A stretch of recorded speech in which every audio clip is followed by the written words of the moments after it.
Ladies and gentlemen, fight fans all around the world, let's talk some boxing. So we're going to look at two different schools of thought concerning Floyd Mayweather's claims that he is TBE. Let's start off the ball rolling. First of all, Floyd Mayweather labeled delusional over TBE claims by Ray Mancini. Ray Mancini was a Hall of Fame boxer. He was WBA lightweight champion.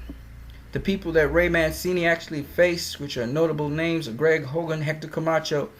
And also at lightweight, because I was at super lightweight, he was beaten both times. But he had a close fight with Hector Camacho. At lightweight, he was beaten twice, knocked out by Livingston Bramble, who was a good world champion. He was beaten by some other people, but that's not the point. He also had a legendary fight with another Hall of Famer, Bobby Chacon. And at lightweight, as you can see, he was a lightweight champion for a pretty long time. Well, decent amount of time. He also faced Alexis Arguello, who knocked him out. And he also had a good win over Jose Luis Ramirez. He's also an outspoken Italian boxer called Boom Boom because he knocked out a boxer and killed him in a 15-rounder, so they started to adjust fights to go 12 rounds. So it's called Boom Boom. As you can see, his knockout ratio is pretty high, 68%. The dude was known for knocking out people. You can just look at his record here. If he wasn't knocked out, he was knocking somebody out. So you can see that, even as world champion. Okay? That's why he was called Boom Boom Mancini. Italian boxer. And is a guy that loved to knock out people. Alright? So it's not strange for Boom Boom Mancini to think that Floyd was delusional, because Floyd ain't knocking out nobody, right? So you can see where Boom Boom Mancini is coming from. This is a school of thought, though, that has to do with a guy who's a contemporary, Sugar Ray Leonard, Hagler, Duran, the Four Kings, right? And Thomas the Hitman Hearns. So let's get into it. What did he have to say about Floyd Mayweather? This is what he had to say. Floyd is a special fighter, but all that TBE stuff, he's delusional. Sugar Ray Leonard, Roberto Duran, Tommy Hearns, he wouldn't beat any of those guys. It's disrespectful to them. First of all, fighters should be humble. If you're mentioned with the best guys of all time, you should be honored. You don't turn around and say you're the best ever. Okay, that's his opinion, of course. It's a little controversial, but he's an outspoken kind of dude. He's also a commentator for HBO Sports. He's also a commentator for Top Rank, I think, and some other boxing broadcast businesses. I think he was once on ESPN too. Okay? Now, what's very important, the guy's a Hall of Famer, okay? Can't take that away from him, is that he goes on to explain what he means by this. Why he says Floyd couldn't hang with those guys. Ray Leonard is a good friend of mine. He came by. I said, this kid Mayweather does a lot of things you couldn't do, which is true. Ray looks at me. I say, relax. He couldn't have beat you, though. Ray wanted to annihilate fighters. He didn't want people to finish on their feet, but this kid Mayweather would just slap you around for 12 rounds. He won't take any chances, and that's the difference. Because he's saying, again, Ray Leonard did fight Floyd Mayweather Jr.'s father, knocked him out in the final round, I think, of the fight, in the 10th and final round. He was beating him up, knocked him down a couple times. So, Boom Boom Ray Mancini probably is talking about that kind of stuff. Remember, Boom Boom Ray Mancini comes from the perspective that you go for the kill, you finish the guy, right? And if he's assuming that if Floyd was to lead these guys to go 12 rounds with them, try to go 12 rounds with them, they would finish him because it's kill or be killed. So this is his perspective. And again, that's the perspective shared by a lot of people. And Boom Boom Ray Mancini was a contemporary of these guys, even though he was in a low weight division, low weight class. He's a contemporary of these guys. So you would expect him to favor those guys of his era. And he's also friends with them, as you can hear from his conversation. Let's look to the next school of thought. The next school of thought comes from a magazine, The Sweet Science, and it is Michael Wood's interview with a boxer that some of you are familiar with, a boxer named Paulie Malignaggi. Paulie Malignaggi is a commentator for Showtime currently. At the time he was interviewed, he was the welterweight champion of the world. He hadn't faced Adrian Broner yet. And you're going to listen to what Paulie Malignaggi's views on this is. Paulie Malignaggi also is an Italian. Here's his record. So Paulie Malignaggi's faced the likes of guys like Danny Garcia, who knocked him out. Sean Porter, who knocked him out. Zab Judah, who he beat. Adrian Broner, who he had a close decision with. Pablo Cesar Cano, who was a world champion. He beat him. Vasilev Sanchenko, who went to his backyard, beat him. That's the guy that beat Ricky Hatton, by the way.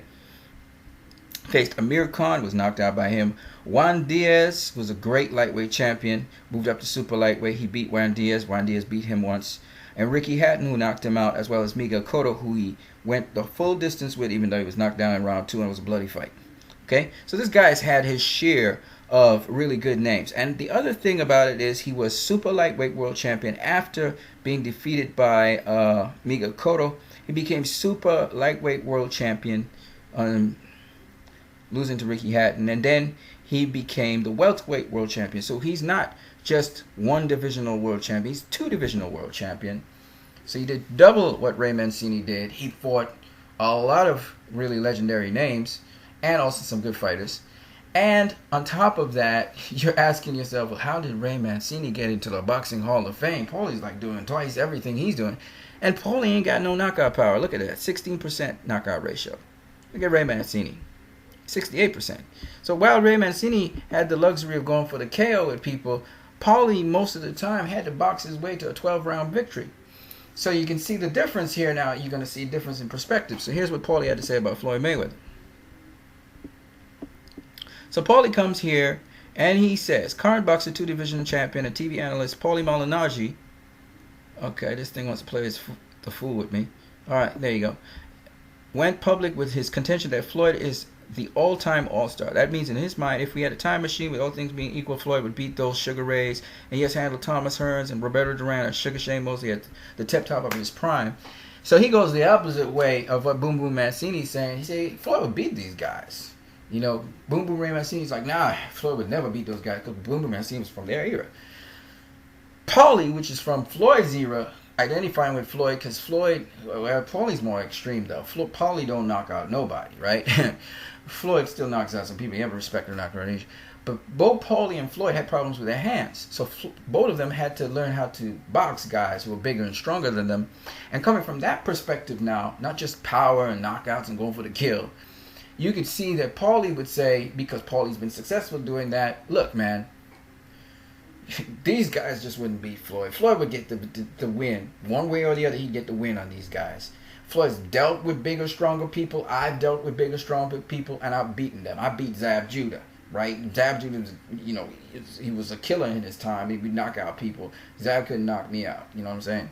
So, I mean, Paulie would come from that perspective because Paulie has to use other skills. He has to use the boxing, the science of boxing, keep his opponent off of him with the jab, you know, pivots and work into angles so that the opponent can't get him and he can counter them. So Paulie would understand about Floyd having the abilities to box these guys to 12 round if he needed to. So you can see that Paulie, from Paulie's perspective, it's not just strength and power and speed and, you know, a certain degree of skill sets. Paulie's seeing it from the ability to outsmart your opponent, to dictate the pace, to be able to control a fight. So that's where Paulie's coming from. Finally, I wanted to say, let me just go through the rest of what Paulie's saying.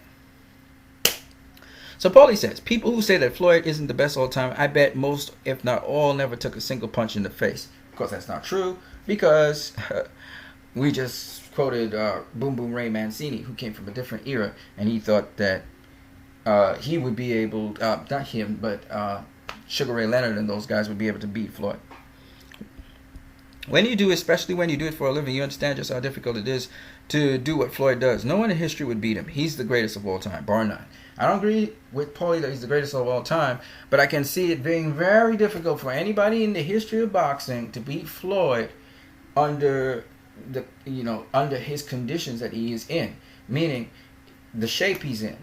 The fact that he has all this knowledge of all these fighters from before. If he was to go in a time machine back in time, he'd beat up almost everybody. I wouldn't say he would beat everybody, but most of the time he would beat everybody from 154 to 140. It's just what it is. He'd beat everybody. And if you're talking about earlier in his career, from super featherweight all the way up to super welterweight, he beat all those people. I believe that as well. I agree with Paulie to some degree. But I don't think he's the greatest of all time. I think he's the best of all time. I think the greatest of all time has to do with a lot of other factors besides just pure boxing, right? Not pure boxing, but I mean boxing, okay? And what happens in the ring. So when the haters say that Mayweather ducked Antonio Margarito at his most fearsome or Costa Azul at his apex and that he would have lost to them, he would have beaten them. Paulie says, every generation has fights that don't happen. That includes Sugar Ray Robinson. No one should be penalized because they're in this era and not in the era of 50 years ago. And again, I agree with Paulie on almost every point he makes there because, once again, Paulie is saying, you guys are hypercritical of Floyd Mayweather. But if you apply that same huge criticism on guys from eras before, you're going to realize they pale in comparison to Floyd Mayweather Jr. Some of the icons that you guys talk about, Jake, oh my gosh, I can't even say the name now.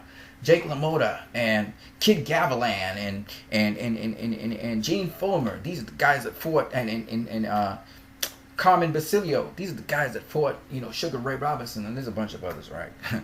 I just can't remember them all off the top of my head. Yeah, those were great fighters. Don't get me wrong, but they're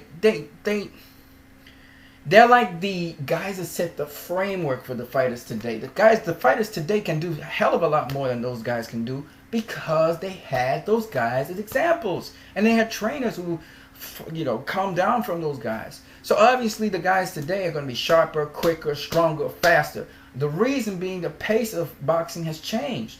While guys used to go all at it as well back in the day, today, well-conditioned athletes, they may not go hard at it and overextend themselves and reach in fights and all of that kind of stuff.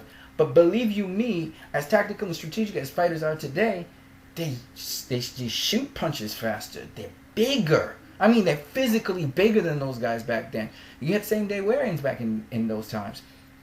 They're a hell of a lot stronger, and they're much better well-conditioned for 12 rounds. Right? 12-round fights are a different kind of pace to 15 and 20 and 40. Think of it this way, so I can put things in perspective for you listeners. If a guy is running a marathon, he's not going to sprint. A guy who's doing a 100-meter sprint has to have a whole different pace of turnover and how he moves than a guy who's running 24 miles. Okay? It's just different. Right? So it's the same thing with boxing. There ain't nobody under the face of this earth, the body just can't do it, to go that hard for 40 rounds. Nobody does that.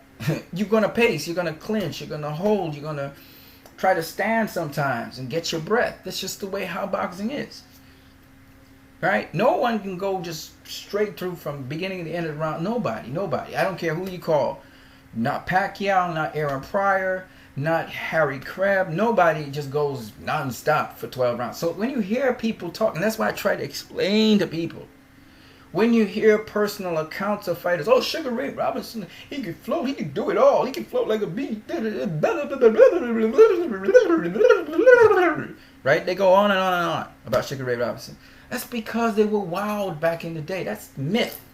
Reality is when you watch the footage of Sugar Ray Robinson, you see him, and he doesn't meet the hype that you hear from the talkers, them old timers, because for them he was revolutionary for their time. Get what I'm saying? But as time goes along and the boxing and the science of boxing improves, he's not like what you think he is. So I hear a lot of apologists talk about Sugar Ray Robinson, because you see, what people have to understand is when a guy said the foundation, okay, if it weren't for Jack Johnson, right? If we weren't for Jack Johnson, black fighters wouldn't be fighting in the heavyweight division right now. Jack Johnson paved the way for the opportunities that black fighters had to be in the heavyweight division. The Joe Lewises, the